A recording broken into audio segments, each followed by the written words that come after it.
Assalamualaikum warahmatullahi wabarakatuh. Perkenalkan, nama saya Alvin Rahmadani, NIM 20026006, kelas C, Prodi D3 Ilmu Informasi Perpustakaan dan Kearsipan, Departemen Bahasa dan Seni Universitas Negeri Padang. Pada kesempatan kali ini saya akan menjelaskan serta memaparkan materi tentang prosedur alih media dan penamaan file serta materi perawatan dan penyiangan bahan pustaka untuk memenuhi ujian akhir semester preservasi dan konservasi dengan dosen pengampu Ibu Desrieni Esos NIK. Langsung saja kita masuk kepada materi pertama, yaitu prosedur alih media dan penamaan file. Pokok pembahasan terdiri dari 5 poin. Yang pertama, pengertian alih media. Yang kedua, alasan alih media. Yang ketiga, keuntungan alih media. Yang keempat, prosedur alih media. Serta yang kelima, standar penamaan file. Poin pertama yaitu pengertian alih media.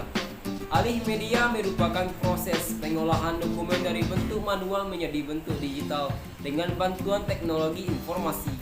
Hal ini bertujuan untuk memelihara serta menjaga dokumen maupun arsip penting. Selain itu, alih media juga memudahkan dalam penemuan sebuah dokumen yang ingin dicari atau dibutuhkan. Poin kedua yaitu alasan alih media. Ada beberapa alasan yang mendasari mengapa alih media sangat dibutuhkan atau sangat diperlukan pada zaman sekarang. Yang pertama yaitu media elektronik merupakan salah satu pilihan yang tepat untuk pengelolaan yang baik dan benar untuk menjamin ketersediaan informasi. Yang kedua, hampir setiap informasi maupun administrasi terlahir dalam format elektronik. Yang ketiga, dengan adanya manajemen arsip elektronik akan membuat organisasi maupun instansi mengikuti perkembangan zaman serta terus berusaha berinovasi serta berkreasi sedemikian rupa. Dan yang terakhir yaitu memudahkan organisasi maupun instansi untuk mengimplementasikan perubahan yang akan terus terjadi. Poin ketiga yaitu keuntungan alih media. Ada beberapa hal-hal yang bisa menguntungkan terjadinya alih media. Yang pertama, akan lebih cepat dalam hal akses dan kembali informasi arsip atau dokumen penting lainnya. Yang kedua, pemberian informasi lebih baik dan efisien. Yang ketiga, layanan yang diberikan akan lebih baik. Yang keempat, menghemat waktu pencarian. Yang kelima, memudahkan pertukaran informasi antar instansi maupun organisasi pemerintahan. Yang keenam, menekan biaya serta dapat menyediakan informasi secara akurat, cepat dan transparan. Serta yang ketujuh, mempunyai persiapan akan bisnis dan risiko yang akan mungkin terjadi. Poin yang keempat yaitu prosedur alih media. A. Koleksi buku. Pada dasarnya proses alih media dapat dilakukan mulai dari mana saja. Berikut adalah langkah-langkah yang bisa dilakukan untuk alih media koleksi buku. Yang pertama, scan koleksi proceeding dari halaman depan sampai halaman terakhir. Scanning akan lebih mudah apabila menggunakan alat feeder. Yang kedua, diberi nama sesuai judul cover. Yang ketiga, file dengan nama tersebut digunakan untuk keperluan database buku. Yang keempat, untuk database IPDAN, database tersebut diekstrak berdasarkan judul artikelnya.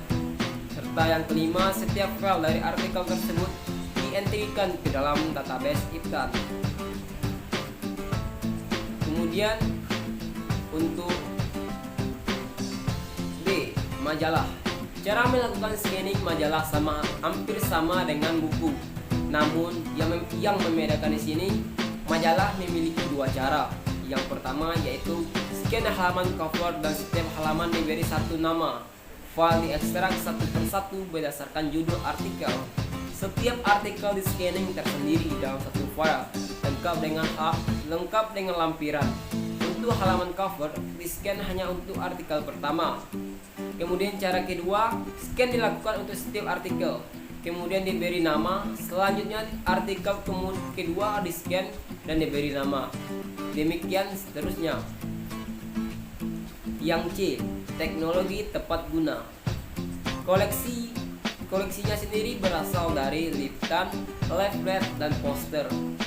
Scanningnya dapat dilakukan berdasarkan judul artikel. Satu leaflet di-scan kemudian diberi nama. Demikian untuk leaflet berikutnya. Serta poin kelima yaitu standar penamaan file. 1. Koleksi buku. Penamaan file untuk koleksi buku yaitu terdiri dari nama direktori penerbit, garis miring tahun terbit, garis miring nama file PDF. Untuk koleksi buku sendiri memiliki turunannya. Yang pertama yaitu koleksi proceeding, yang mana penamaan filenya yaitu nama penerbit, garis miring tahun terbit, garis miring nama file PDF. Yang kedua yaitu koleksi buku edisi khusus, yang mana penamaan filenya yaitu nama direktori, garis miring penerbit, garis miring tahun terbit, garis miring nama file PDF khusus. Kemudian yang kedua koleksi majalah. Penamaan file koleksi majalah yaitu antara lain nama direktori majalah, garis miring tahun terbit, garis miring nama file PDF. Serta yang ketiga yaitu koleksi PPG, yang mana koleksi ini terdiri atau turunannya terdiri dari dua bagian, yaitu pertama koleksi brosur. Untuk penamaan filenya terdiri dari nama direktori, garis miring penerbit, garis miring tahun terbit, garis miring nama file PDF. Serta yang kedua yaitu koleksi liftan. Untuk penamaan filenya terdiri dari penerbit, garis miring tahun terbit, garis miring nama file. Materi kedua yaitu perawatan dan penyiangan bahan pustaka, yang mana memiliki 4 poin utama. 1. Pengertian penyiangan dan perawatan bahan pustaka. Yang kedua, tujuan, fungsi, serta manfaat penyiangan bahan pustaka. Yang ketiga, kriteria, sarana, dan prosedur penyiangan bahan pustaka. Dan yang keempat, kendala dalam penyiangan bahan pustaka. Yang pertama, perawatan bahan pustaka. Perawatan bahan pustaka merupakan cara untuk menjaga bahan pustaka agar tidak cepat mengalami kerusakan, awet, dan dapat digunakan lebih lama lagi. Tujuan dari perawatan bahan pustaka sendiri yaitu mencegah kerusakan bahan pustaka, melindungi bahan pustaka dari faktor penyebab kerusakan, memperbaiki bahan pustaka yang masih dapat dipergunakan, dan yang kelima, melestarikan isi dari bahan pustaka yang masih bermanfaat. Poin kedua yaitu penyiangan bahan pustaka. Penyiangan koleksi merupakan kegiatan pemindahan, penarikan, serta pengeluaran bahan pustaka yang kurang atau tidak terpakai lagi ke gudang atau tempat penyimpanan yang telah disediakan. Sedangkan menurut Sutarno, penyiangan koleksi adalah upaya pengeluaran sejumlah koleksi dari perpustakaan karena dianggap tidak relevan, terlalu banyak eksemplar, dan sudah ada edisi baru, serta koleksi itu dianggap terbitan terlarang. Poin ketiga yaitu tujuan penyiangan bahan pustaka. Tujuan penyiangan bahan pustaka sendiri terdiri dari 7 poin. Yang pertama yaitu menyelamatkan nilai informasi suatu dokumen. Yang kedua, menyelamatkan fisik suatu dokumen. Yang ketiga, mengatasi kendala ruangan yang kecil. Yang keempat, mempercepat proses temu kembali. Yang kelima, koleksi bisa dimanfaatkan secara optimal sebagai sentral informasi yang akurat, relevan, serta up to date. Dan yang terakhir, pengelolaan koleksi yang lebih efisien serta efektif. Poin keempat yaitu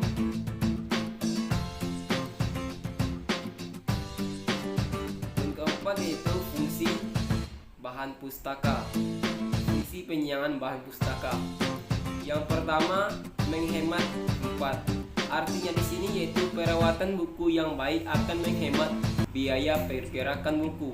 Yang kedua, menghemat waktu. Dengan melakukan penyiangan buku-buku yang tidak terpakai lagi tertata dengan rapi di ruang penyimpanan, sehingga di rak-rak buku yang terdapat buku-buku yang memang betul dipergunakan sebagaimana mestinya oleh pemakai atau pemustaka.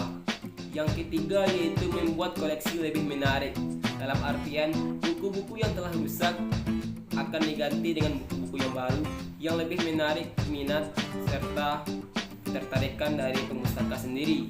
Yang keempat yaitu meningkatkan reputasi perpustakaan. Maksudnya di sini yaitu penyiangan bukan hanya untuk bahan pustaka saja, namun juga membangun kepercayaan publik terhadap perpustakaan tersebut. Yang kelima yaitu mengetahui kebutuhan koleksi, memberikan hasil pemeriksaan berkelanjutan tentang perlunya memperbaiki atau menjilid kembali, serta yang terakhir yaitu mengetahui kekuatan dan kelemahan koleksi. Dalam artian, informasi ini dapat membantu ketika meminta sumbangan dan membuat keputusan tentang pembelian suatu buku. Poin yang kelima yaitu manfaat penyiangan bahan pustaka. Manfaat penyiangan bahan pustaka terbagi tiga, yaitu 1. Bahan pustaka dapat terus dikembangkan baik dari segi isi, usia maupun fisiknya. Yang kedua yaitu mengurangi kepadatan koleksi, yang artinya rak terisi dengan koleksi yang benar-benar dipergunakan oleh si pemustaka. Dan yang ketiga yaitu bahan pustaka hasil penyiangan dapat digunakan oleh perpustakaan lain yang membutuhkan atau yang memerlukan buku tersebut. Poin yang keenam yaitu kriteria penyiangan bahan pustaka. Kriteria penyiangan bahan pustaka terdiri dari 9 poin.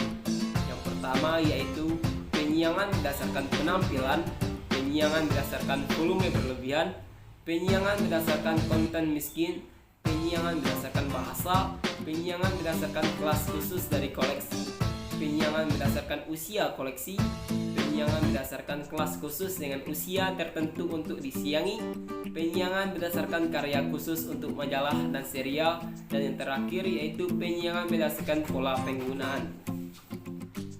Poin yang ketujuh yaitu sarana penyiangan bahan pustaka, yaitu terbagi tiga. 1. Katalog perpustakaan. Yang kedua, kartu registrasi dan daftar buku. Dan yang ketiga yaitu sarana menunjang dalam pelaksanaan penyiangan koleksi.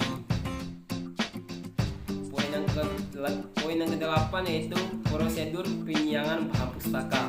Prosedur penyiangan bahan pustaka terdiri dari 5 poin. 1. Pustakawan mengadakan pemilihan bahan pustaka yang perlu dikeluarkan dari koleksi berdasarkan pedoman penyiangan.